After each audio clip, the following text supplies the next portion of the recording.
Hello everyone, welcome back to my YouTube channel करकान education.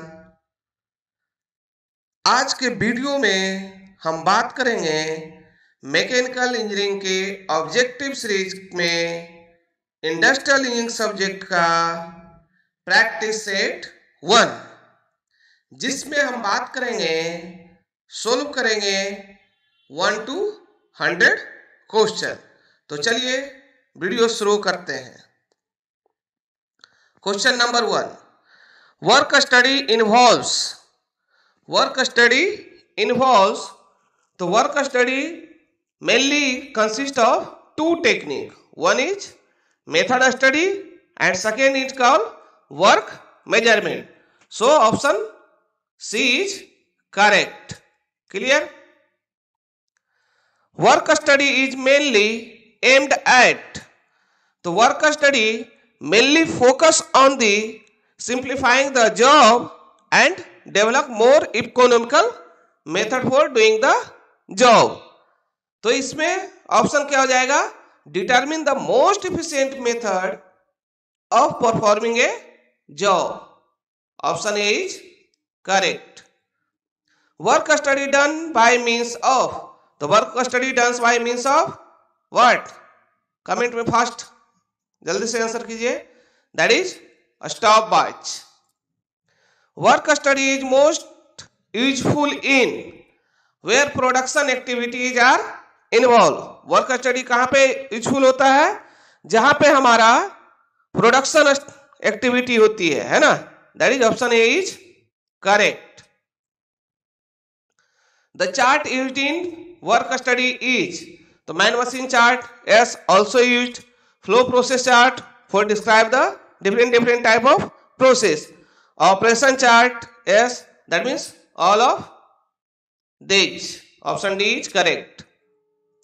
Work study is used in industry, hospital, transport, all of these.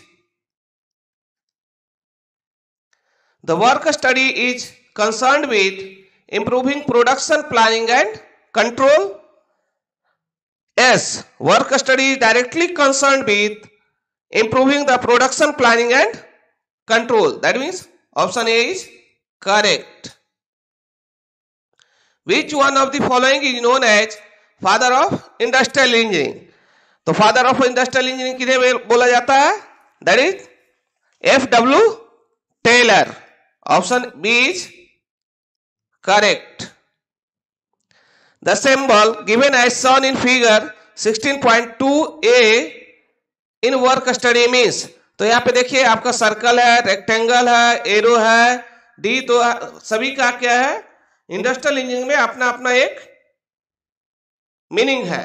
तो पूछ रहा है कि 16.2a that is circle that indicate that the operation in work study method. The symbol shown in 16.2 in the work study, तो 16.2 जो है that is rectangle जो है, इसे क्या है? That is called inspection। तो ये जो हमारा हो गया, क्या हो गया? ये ऑपरेशन का सिंबल हो गया, ये हमारा इंस्पेक्शन का एरो जो सिंबल है वो दैट इज गिवन एज और रिप्रेजेंटेड ट्रांसपोर्ट, और डी जो है हमारा दैट इज यदि एक्टिविटी में डिले हो रही तो दैट इज डिले, और ये जो आपका triangular shape that is inverted triangle है दैट इज कॉल्ड स्टोरेज, है ना। Next question, the main objective of work measurement is to be, है ना। तो वर्क मेजरमेंट का मेन फोकस्ड और मेन ऑब्जेक्टिव क्या होता है? तो plan and schedule the production, yes, formulate a proper incentive scheme, yes, estimate the selling price and delivery dates, yes. That means all these are included in the main objective of the work measurement. Option D is correct. The average time recorded by work study mine for a operation is called as, यदि हम कोई work कर रहे हैं तो उसका average time जो record किया जा रहा है during the operation, that is which time? That is representative time. The time taken by a trained worker to perform an operation while working a study pace is known as which time is called. यदि हमारा ये क्या है, आपका trained है, तो trained worker है, that means according to जो काम करेगा उसको जिसमें जितना टाइम लगेगा, that time given as standard time, है ना. String diagram is use to. तो स्ट्रिंग डायग्राम हमारा किस पर्पस से यूज होता है, तो check relative value of various layout, yes correct. Group worker working are at a place, yes. Process required at proper to move from one place to the another, is so that all represent through the string diagram. So option D is correct. A diagram shown the path followed by main and material while performing a task is known as. तो इसमें हम क्या बोलते हैं, that is called flow diagram, है ना. Main और material के बीच परफॉर्मिंग टास्क है, तो that is flow diagram. The objective of work measurement is to be, है ना. तो वर्क मेजरमेंट का हमारा मेन ऑब्जेक्टिव क्या होता है, तो आपका क्या है, प्लान और शेड्यूल करना, incentives, estimate the selling price, all. तो आपका देखिए ये क्या हो जाएगा, option D is correct. The principal technique is to measure work is, है ना. जो principal technique, that means main technique used for measuring the work is time study, analytical study, predetermined motion time system. तो all these technique are used for the measuring that the work. That means option D is correct. Time study is carried out. तो time study हम किस तरह से carried out करते हैं, तो by finding the significant information regarding the job, work place, machine tool, material, yes, इससे भी हम टाइम स्टडी करते हैं. By breaking the each operation into a small individual part and measure with the help of measuring device accurately, yes, उसमें भी हम time study करते हैं. By observing and recording the time taken by the operator for the operation, yes. तो these all process use that the time study. So all of these are correct. In time study, normal time is more than the standard time? No. Option B correct. A standard time is always greater than the normal time होती है. No, है ना. In time study, the rating factor is applied to determine. तो rating factor हम किस तरह से करते हैं, तो determine that the fixation of incentive rate, है ना. ये क्या करते हैं, इंसेंटिव रेट को फिक्सेशन करने के लिए. Which one of the following technique used for determine the allowances in time study. तो टाइम स्टडी में अलाउंसेस किसके बेसिस पे, excepting sample no, linear regression से नहीं, परफॉर्मेंस रेटिंग नहीं, that is work sampling. Work sampling के through हम क्या करते हैं, आइडेंटिफाई करते हैं allowances in time study. Clear. Standard time is equal to, है ना. तो अब स्टैंडर्ड टाइम क्या होगा, है ना. तो स्टैंडर्ड टाइम क्या होता है, that is normal time plus allowances. इसलिए क्या होगी, standard time is always greater than the normal time. Standard time as compare to normal time. तो अभी हमने बोला कि स्टैंडर्ड टाइम क्या है, that is normal time plus allowances. तो स्टैंडर्ड टाइम क्या हो जाएगी, greater than the normal time. Clear. That is option A is correct. The determination of standard time in a complex job system is best done through by means of stop vice technique, no. Analysis of micro motion, no. तो इसमें हम करेंगे किसके basis पे, group timing technique, no. Analysis of standard data system, जो भी हमारा time standard है, कॉम्प्लेक्स जॉब है, तो कितना कितना टाइम लग रहा है जो स्टैंडर्ड डाटा है, तो उस बेसिस पे, that is option D is correct. Analysis of standard data system. Representative time is average time recorded by work study mine for an operation S. हमने वही बोला ना, अभी आपका क्वेश्चन था कि जो भी आपका कोई वर्कर है उसके जो काम करने का टाइमिंग एवरेज टाइम जो मेजर करते हैं उसको कौन सा टाइम बोला जाता है, दैट इज रिप्रेजेंटेटिव टाइम। तो so option A is correct. Clear. Next, normal time is the ratio of representative time to the rating time. Normal time तो no, that is the ratio नहीं होती है। Normal time is the क्या होगा, calculated by multiplying by the observe time into rating factor. Rating factor से हम observe time को multiply करते हैं तो होता है, that is option B is correct. तो यहां से लिख सकते हैं कि नॉर्मल टाइम क्या होगा, normal time is equal to क्या, that is observed time into that is rating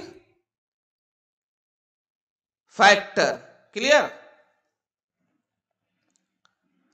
performance rating is equal to, है ना। अब परफॉर्मेंस रेटिंग क्या होता है, तो that is observe performance into normal performance. Clear. Observe sorry इसमें आपका पूछा है परफॉर्मेंस रेटिंग। तो परफॉर्मेंस रेटिंग जो हमारा क्या होता है, इसमें अब डिवाइड होता है। नॉर्मल टाइम में क्या था, तो इसमें आप ये लिख सकते हैं कि performance rating is equal to क्या हो जाएगी, ऑब्जर्व परफॉर्मेंस, है ना। Observe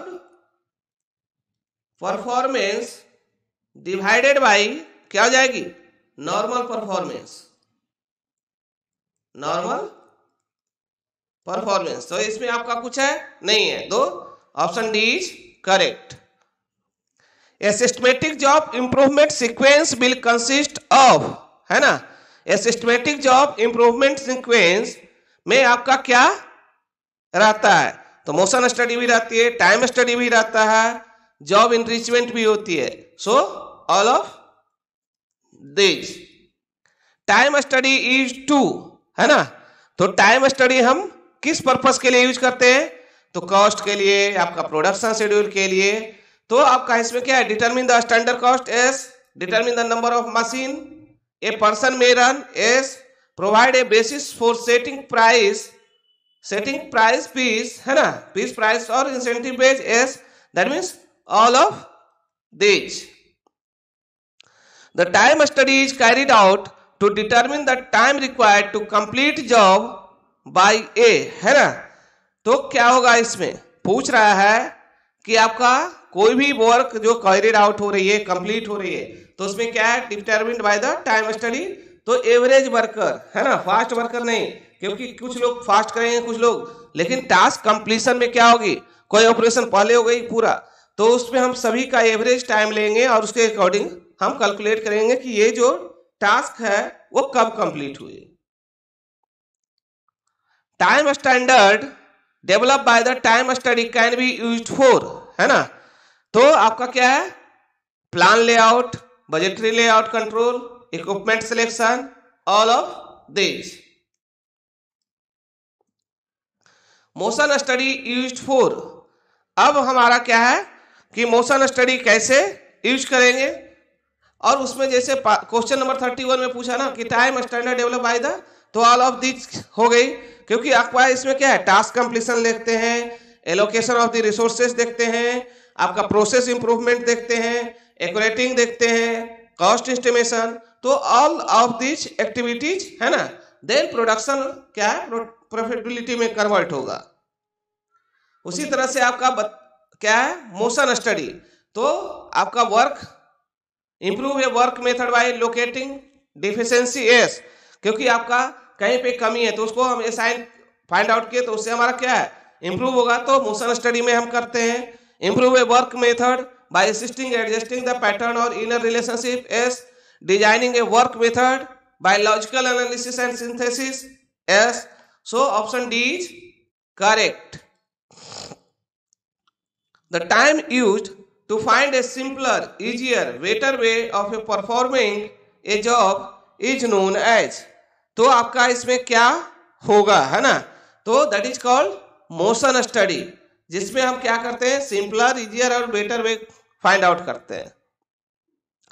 the micro motion study was originated by, तो माइक्रो मोशन स्टडी किनके थ्रू आपका दिया गया है, तो दैट इज गिलवर्थ, है ना। The micro motion study involves following number of fundamental hands motion, कितने हो के, दैट इज 16 फंडामेंटल, है ना, 16। SIMO chart is used for micro motion analysis, क्या सीमो चार्ट जो है माइक्रो मोशन एनालिसिस के लिए यूज कर सकते हैं, yes. By which of the following chart shows the relationship between different limbs of a worker with record of duration of the micro motion, तो इस कौन सा कहलाता है, कौन सा chart, that is called SIMO chart, है ना। One time measurement unit in method time measurement system is equal to, तो क्या हो जाएगी 0.0006 minute.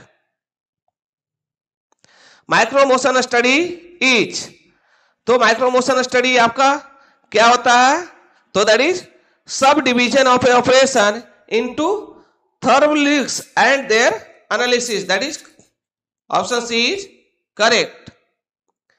The micro motion is based on the idea of dividing human activity into division of movement is known as therbligs, yes, यही तो अभी micro motion में बोल रहे हैं कि subdivision of a operation into therbligs, so option A is correct. The purpose of micro motion study is to, है ना, माइक्रो मोशन का पर्पस क्या है, तो assisting the finding out the most efficient way of doing job, train the individual operator regarding the motion economy principle, help in collecting the motion time data for synthetic time standard, yes, so option D is correct. PMTS, that is predetermined motion time system include, तो predetermined motion time में method time measure, work factor system, basic motion time study, all of these are include.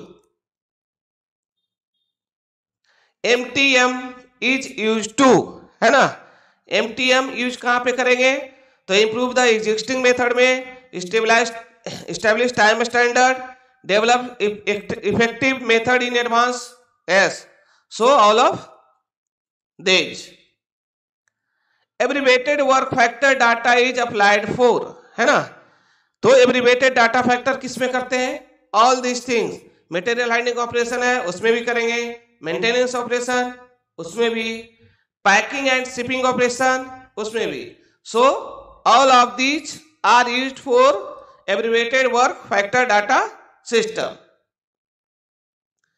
Sampling method of determining standard time is profitable for long cycle operation, क्या होगा, is it correct, yes, is it correct. Break even analysis consist of, तो break even में क्या होता है, fixed cost भी, variable cost भी, sale revenue भी, so all of these are correct.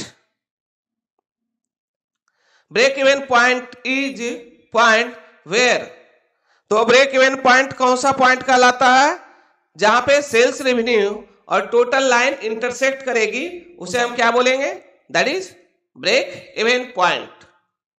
In break even analysis total cost consist of, तो total cost में हमारा कौन कौन सा कॉस्ट आएगा, तो उसमें आपका क्या रहेगी, that is fixed cost plus variable cost. A company spend considerable amount on publicity to promote sales, this expenditure in break even chart is shown as, तो जो कंपनी आपका प्रचार प्रसार में पैसा खर्च कर रही है उसे किस में हम दिखाते हैं, that is total cost line में हमें ऐड रहती है। एट ब्रेक इवन पॉइंट, तो ब्रेक इवन पॉइंट में क्या हो जाएगी, total cost is less than, no, total cost is equal to variable cost, तो आपका इसमें क्या होगा, that is total cost is equal to the sale revenue, जितना हमको खर्च लगा उतना हमें प्रॉफिट भी हुआ, दैट इज इक्वल होगा। So option C is correct. Break even analysis represents the relationship between cost and volume. क्या इसमें कॉस्ट एंड वॉल्यूम का बात होता है? यस, क्योंकि आपका जो कितना ऑर्डर गया, कितना क्वांटिटी, उसके करस्पॉन्डिंग हमारा कॉस्ट होता है। Break even analysis is a कौन सा, लॉन्ग टर्म है या शॉर्ट टर्म है, या राइदर एवरेज है? तो आपका ब्रेक इवन एनालिसिस जो है हमारा, that is called short term analysis. Production cost refers to prime cost plus. तो प्राइम कॉस्ट, प्रोडक्शन कॉस्ट में क्या रहता है? That is prime cost plus factory overhead, है ना। फैक्ट्री ओवरहेड में जो भी आपका कॉस्टिंग आएगा उसको हम प्रोडक्शन कॉस्ट में ऐड करते हैं। If F is fixed cost, V is variable cost per unit, है ना, P selling price of each unit, then break even point is, तो क्या होगा? फिक्स्ड कॉस्ट, है ना, ये जो होता है that is fixed cost divided by 1 minus variable cost divided by क्या हो जाएगा? Price selling, that is option D. Clear? For a small scale industry, fixed cost for month is 5,000, variable cost is 20 and sales price is 30 rupees per price, the break even production per month is, तो क्या हो जा रही है? तो यहाँ पे क्या हो जाएगी? पहले फिक्स्ड कॉस्ट क्या है? That is 5,000 plus variable cost, variable cost क्या हो जाएगी? 20, तो क्या है? 20 इंटू एक्स प्राइस होगी, जो हमारा किसके बराबर होगा? ये हमारा क्या हो गया? टोटल कॉस्ट, है ना। और टोटल सेल रेवेन्यू क्या है? सेल रेवेन्यू 30 है, तो 30 इंटू एक्स नंबर ऑफ जितना भी प्रोडक्शन पर मंथ होगी, तो इसको करेंगे तो क्या हो जाएगी? 10x इक्वल टू 5,000, यहां से कैंसिल आउट, तो x इक्वल टू क्या है? 500 प्रोडक्शन पर मंथ रहेगी, तो हमारा क्या होगा? ब्रेक इवन एनालिसिस होगी, दैट इज 55 का सी। Two alternative can produce a product, first fixed as a 2,000 and variable cost is 20. Second method fixed cost is 1,500, variable cost is 30. तो break even quantity between two alternative method is, तो इसमें आपका break even क्या हो जाएगी आपको? कि पहले वाले में क्या है? 2,000 plus 20x equal to 1,500 plus 30x, तो क्या हो जाएगी? That is 500 equal to 10x, cancel, तो x equal to 50, that is option B is correct. Clear? अब क्वेश्चन नंबर आपका क्या है? 57। तो 57 में क्या बोल रहा है कि आपका द गिवन, है ना, the break even chart is shown in figure. In this chart the line AB, तो देखिए ये आपका लाइन जो है AB जो आज जा रही है यहां तक, है ना, AB लाइन, तो AB लाइन ये कौन सा लाइन कहलाता है ना? तो दैट इज कॉल्ड, ये जो है हमारा ये कहलाता है सेल्स लाइन, तो ऑप्शन बी इज करेक्ट। तो अब उसी तरह से उसके बेसिस पे बहुत सारे कि कौन से लाइन को क्या क्या है, तो फिगर अभी आपका गिवन है, नीचे यहाँ पे दिख रहा है फिगर, तो 16.3 टोटल कॉस्ट लाइन, है ना। अभी ये क्या था? ये जो है हमारा दैट इज ए बी, है ना, ए बी जो है सेल्स लाइन था। अब पूछ रहा है कि टोटल कॉस्ट लाइन हमारा कौन सा होगा, है ना। तो ये है हमारा क्या है? सीई जो लाइन है that is total cost line है। Clear? So option line CE. Then line C D represents that. अब यहां पे देखिए कि सी से डी, है ना, ये वाला लाइन, तो सी डी लाइन आपका क्या है? दैट इज ये हमारा जो है फिक्स्ड एक्सपेंस, है ना, फिक्स्ड एक्सपेंस जो है हमारा लाइन सी डी है। अब ब्रेक इवन पॉइंट कहां पे होगा? तो ब्रेक इवन पॉइंट हमारा कौन सा है? That is break even point आपका कौन सा है? दैट इज जी, है ना। ये आपका क्या हो गया? सेल्स रेवेन्यू, ये टोटल कॉस्ट जहां पे आपका कटिंग हो रहा है, that is called break even point, BEP, है ना। तो option B is correct. The profit 16.3 profit zone is represented by, तो ये जो पार्ट होगा इसके ऊपर वाला होगा, ये जो पार्ट कहला रहा है दैट इज, है ना, ये पार्ट क्या है? BGE, BGE है क्या? Option C is called profit zone, है ना। अब बोल रहा है कि लॉस जोन, तो लॉस क्या होगा? इसके नीचे वाला, तो ये जो पार्ट कहलाएगा आपका GCA, GCA है क्या?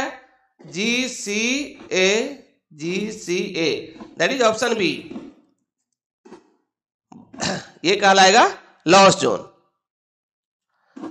If the sales revenue is more than total cost, the break even shows analysis is, अब बोल रहा है कि सेल्स रेवेन्यू हमारा क्या है?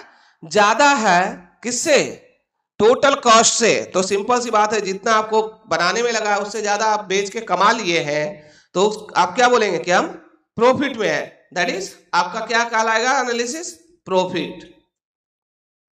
The point at which a business neither makes a profit nor incurs a loss is called break even point. एस बोलते हैं ना कि बच गए भाई जान, कि आपका ना लॉस हुआ ना प्रॉफिट हुआ, जो लगाए थे वो हमारा निकल गया, तो उसे that is called break even point.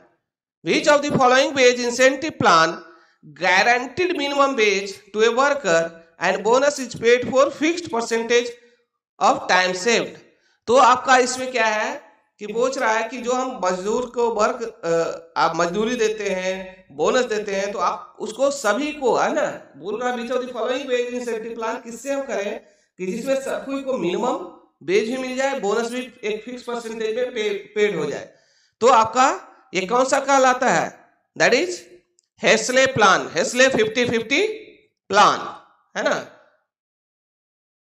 हेस्ले plan of wage incentive, है ना। अब क्या है? हेस्ले प्लान वेज इंसेंटिव क्या है? इट इज अप्लाइड फॉर, क्या हो जाएगी? It is applied to all level of worker, है ना। If R is based on the rate guarantee per hours, S is a standard time for job and T, ये क्या है आपका? 7 नहीं है, ये क्या है? That is T, time. T is actual time, then according to Hesley 50-50 plan the wage of job will be, तो अकॉर्डिंग टू दैट फॉर्मूला जो आप उसने जो भी है, तो क्या होगा कि आपका option B T into R, that is actual time into rate of the guarantee per hours plus S minus T, S जो है standard time minus actual time divided by 2 into R is wage rate। इस basis पे formula से हम consider करेंगे। In previous question base for job according to Rowan plan will be, तो Rowan plan में क्या बोला कि वो 50-50 बोल रहे हैं, हेस्ले प्लान में इन्होंने क्या बोला? 50-50 नहीं, दैट मीन्स यहाँ पे ये जो S माइनस टी को 2 से डिवाइड करते हैं वो क्या होगा जाएगी? S से, दैट मीन्स आपका स्टैंडर्ड टाइम से। Okay, according to Rowan plan of wage incentive system bonus is paid to worker. अब इसमें वो क्या बोला था कि आपका अकॉर्डिंग टू हेस्ले प्लान सभी वर्कर को हमको बोनस देना है, लेकिन रोवेन प्लान में क्या है? आपको रोवेन प्लान जो बोल रहा है उसमें क्या है? On the percentage of time work, कि आपका कौन सा आदमी कितना काम किया है कितने टाइम में, उसके बेसिस पे हम देंगे। तीसरा आएगा, है ना, in Emerson efficiency plan of wage incentive system bonus is paid to be a worker, तो हम उसी वर्कर को बोनस देंगे जिसका आउटपुट 67% से ज्यादा हो एफिशिएंसी, तो ऑन दैट बेसिस, है ना। Which of the following wage incentive plan is applied to all worker, है ना। तो पूछ रहा है कौन सा वेज इंसेंटिव प्लान है जो सभी वर्कर के लिए अप्लाई होगा। तो अभी आपने देखा कि कौन सा हेस्ले 50-50 प्लान जो है सभी वर्कर के लिए अप्लाइड होगा। The bonus increase in production to increase in efficiency, this statement applied to. तो ये क्या बोला कि काम के हिसाब से हम बोनस देंगे, पेमेंट बढ़ाएंगे। तो ये कौन बोल रहा है? That is Emerson efficiency plan, है ना, that is C. The most suitable incentive plan for the maintenance section of a industry will be piece rate system, group incentive, profit sharing plan, simplification. तो ये क्या है? That is group incentive plan, कि आपको एक group में मिला है, उस ग्रुप का ऐसा है, तो उस बेसिस पे हमें सब लोग काम करेंगे, है ना, यही आपका होता है। बोथ रोवेन प्लान एंड 50-50 हेस्ले plan will provide the same earning when actual time is. अब क्या है? एक्चुअल टाइम क्या हो जाएगा? Half of the standard time रहेगी तभी, है ना, half of the standard time रहेगी, तो हमारा क्या होगा? दोनों क्या है? सेम अर्निंग देगी। The factor which are to be consider while developing a good wage incentive plan will be include, है ना। तो इसमें क्या है? Easy administration, adequate incentive, guarantee basic pay. तो आपका क्या है? गुड जो है इंसेंटिव प्लान बनाना है, तो उसके बेसिस पे कौन सा? तो सभी को कंसिडर करना पड़ेगा, एडुकेट इंसेंटिव भी देना पड़ेगा आपको, इजीली स्मूथली एडमिनिस्ट्रेशन है, गारंटी है कि हम इतना बेसिक देंगे, इतना पेमेंट, तो all of this. Which of the following condition are essential for an incentive plan? अब इंसेंटिव प्लान के लिए हमारा कौन सा गारंटीड है? तो मिनिमम वेज हमारा होना चाहिए, incentive should be group efficiency होनी चाहिए, ऐसा नहीं कि हम एक को दिए एक को नहीं दिए, तो that is A and B. But most efficient कौन सा हो जाएगा? Option A is correct. Queuing theory is used for. अब क्वीनिंग थ्योरी क्या है, किसके लिए? तो क्वीनिंग में हमारा क्या है? ये आपका वेटिंग टाइम के बारे में। तो jobs of schedulings, inventory problems, traffic congestion studies, so all of this. Monte Carlo solution in Queening theory is extremely useful in Queening problem that cannot be analyzed mathematically। बोल रहा है कि क्वीनिंग theory की जगह हम क्या कर रहे हैं? मोंटे कार्लो यूज कर ले। तो कब? क्या जहां पे क्या है? मैथमेटिकल हमारा पॉसिबल नहीं है, तो yes. Queuing theory is associated with. तो क्वीनिंग थ्योरी हम किसके साथ? इन्वेंट्री के साथ एसोसिएटेड है, सेल्स के साथ है, प्रोडक्शन टाइम के साथ है, वेटिंग टाइम। तो क्वीनिंग थ्योरी हमारा किसके साथ है? दैट इज वेटिंग टाइम, क्योंकि आपका ट्रैफिक जो कितना टाइम वेट करेंगे, कब हमारा नंबर आएगा, दैट इज वेटिंग टाइम से रिलेटेड है। When a worker reaches the standard task level, he is paid a bonus which is actually 1/3 of the task rate. This statement is according to, है ना। तो ये किसके according आपका है? 1/3, है ना, that is Gantt plan. The standard time is defined as. तो अभी आपने क्या है? स्टैंडर्ड टाइम एक बार और आपका क्वेश्चन में आ चुका है ना। तो स्टैंडर्ड टाइम क्या था? Normal time plus allowances. Which of the following is not based incentive plan? तो रोवेन प्लान है इंसेंटिव प्लान, हेस्ले 50-50, इमर्सन प्लान 67%, तो टेलर प्लान नहीं है, ऐसा कुछ, है ना। Option C is correct. Utilization factor in case of queuing theory is the ratio of. अब क्वीनिंग थ्योरी में वेटिंग टाइम है, तो उसका रेशियो क्या होगा, है ना। तो क्वीनिंग थ्योरी में क्या है? Mean arrival rate to the main service, कितने लोग आ रहे हैं और कितने लोग का सर्विस करके हम निकाल रहे हैं, तो कितनी जल्दी, तो that is called queuing theory, है ना। Service time in queuing theory is usually assumed to follow as. तो कौन सा लॉ को फॉलो करता है कि जो सर्विस टाइम हम प्रोवाइड कर रहे हैं, that is exponential law. Point stand for, है ना। तो पॉइंट का फुल फॉर्म क्या हो जाएगा? Program evaluation and review technique. Program evaluation and review technique. Service time in queuing theory is usually assumed to follow, है ना। तो अभी हमने क्या है? ऑलरेडी ये तो क्वेश्चन 84 रिपीट हो गई, है ना, that is exponential. Actual performance of a task in CPM is called as, तो सीपीएम में जो भी हम क्या है, CPM is called critical path method, है ना। तो ये जो भी है हमारा क्या होता है, एक्टिविटी वेस्ट होता है, and activity waste. The start और completion of a task in CPM is called as, है ना। तो जो भी स्टार्ट और एंड हो रहा है कोई भी टास्क का, तो उसे हम क्या बोलते हैं, दैट इज इवेंट बोलते हैं। PERT, है ना। PERT में आपका क्या है, provide approach for keeping planning up to date, yes provide a way of management to require the planning be done on inform and logical, yes permit management to foresee, yes so all of these are including किसमें, आपका PERT। PERT is a project planning and control technique, कि कोई भी project में हम PERT का use क्यों करते हैं, आपका प्लानिंग और कंट्रोल करने के लिए। इज इट करेक्ट, यस, क्योंकि आपका प्रोजेक्ट कंप्लीशन टाइम से लेकर मैनेजमेंट तक रहती है, that is called PERT। PERT is an event oriented technique, है ना। तो यस, PERT क्या है, इवेंट ओरिएंटेड टेक्निक है। CPM stand for critical path method, no common planning method नहीं, that is critical path method. CPM requires, तो CPM में हमारा क्या होता है, कितने टाइम रिक्वायर्ड होती है, that is single time estimate.